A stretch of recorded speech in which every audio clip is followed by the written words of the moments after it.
Hello guys, welcome back to the channel. In this today's tutorial, I'm going to show you how we can use Google Docs on our computer.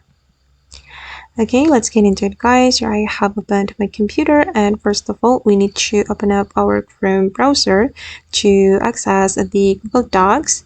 After you have opened your Google Chrome browser, you can go to the Google Apps right here by clicking on this icon.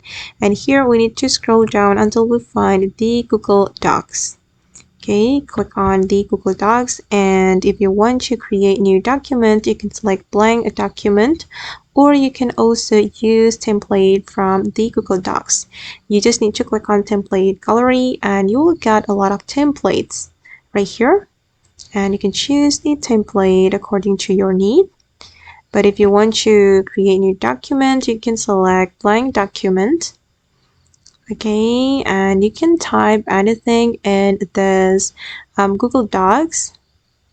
For example, if you want to use it to create like report, you just need to type in the title like this.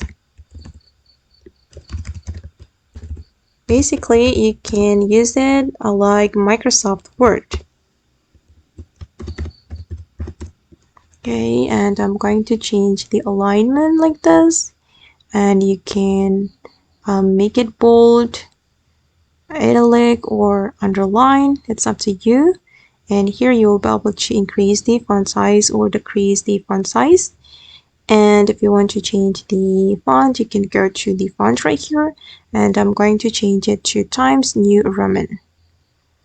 Okay. And then if you want to insert an image or table or chart, you can go to the insert menu.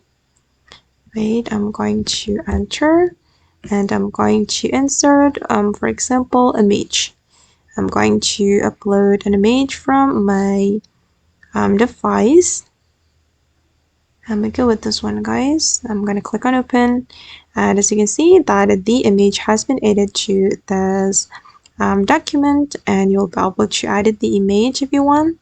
You can crop the image like this, and it's up to you. Okay, and then I'm going to show you how we can rename this document. You can go to this menu and you can rename it. I'm going to rename it as report like this. Okay guys, and that's all of the basic tutorial on how to use Google Docs on your computer. I hope this tutorial will be useful for you. Thank you so much for watching, and see you in the next video guys.